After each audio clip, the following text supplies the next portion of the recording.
put it on the ground. I'm going to put my fireboard over that tinder bundle, essentially where I want these pieces to fall, the dust to fall. And what's happening is I'm sawing this. Let's see which hole this goes into. It's that one. I'm sawing this one into this hole. Okay. The friction from this end is causing friction inside the hole, and that is creating a dust. The dust is piling up in this, what's called a knock, that little pie slice that's been taken out of that hole. And once the whole process reaches 800 degrees, all that dust inside that hole will solidify into a coal. And it'll look kind of like the end of a cherried cigarette, right?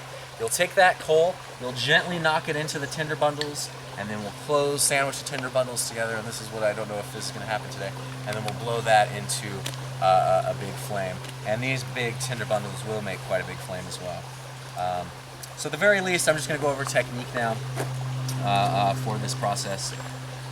And again, technique is huge. It's everything.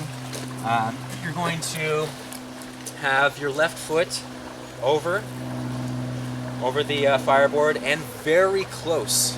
You guys notice where my foot is right now? It's very close to the hole. I'm putting it in there. It's not way out here.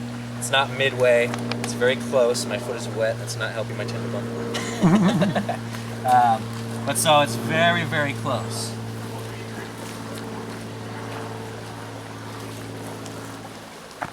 Okay.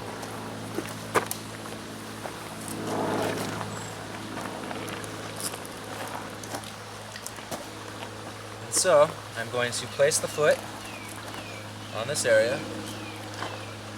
It's a Cooper's hawk. Mm-hmm. Yeah, Cooper's hawk.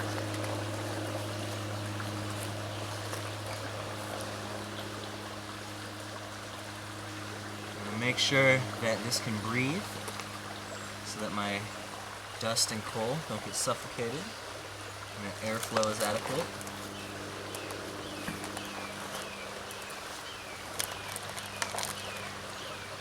And then, very important, my right knee.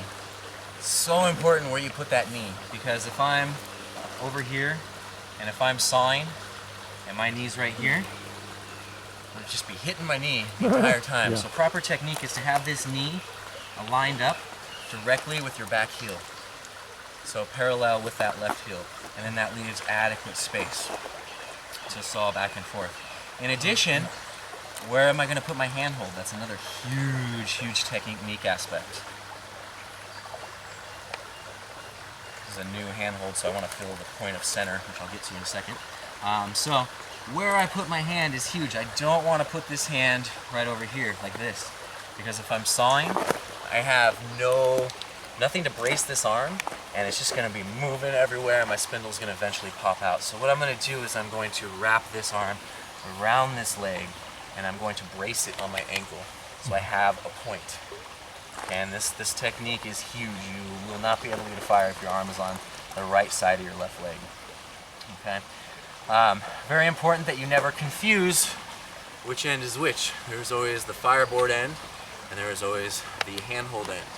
Very, very important, because your handhold end gets coated with your own face. And what I mean by that is that you'll take this end and you'll rub it on your nose like so, and you'll kind of stick it in your ear, real attractive.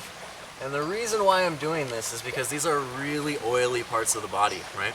And I want to coat this end in oil.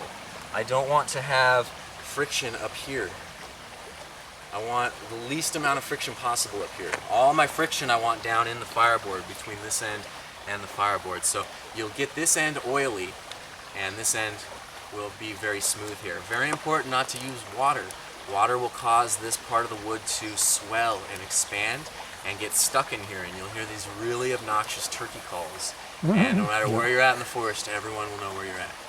And it becomes almost impossible to do as well. So handhold, also, you're going to want the point of pressure going directly into the center of the palm of the hand. You want it to be centered.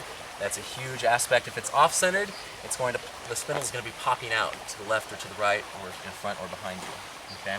So when we go with the actual bow, we're going to put this through here and we're going to loop it on. Once it's looped on, we can put this into the fireboard and we can put our handhold on top. Again, I'm looking for that best point of pressure. Just seems the other way is a little bit better. So I'll use that as my point of pressure, and I'll make sure these legs are nice and far apart. And as I start doing this, I'm going slow. I'm going really slow. Again, what I'm looking to do is fill up that pie slice with dust. So there's no point to get some crazy amount of smoke right now, because I'm not looking to get to 800 degrees right now. There's 2 steps to this. The first one is I'm going to start slowly spinning.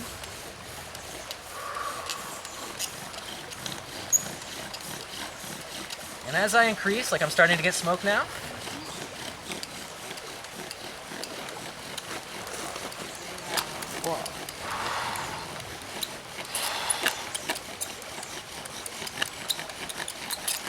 ooh, it popped. So yeah, it pops. So what happens when it pops is it knocks the dust out of your coal. So it got knocked out right there. So we did not get a coal. We will do so. Pushing down.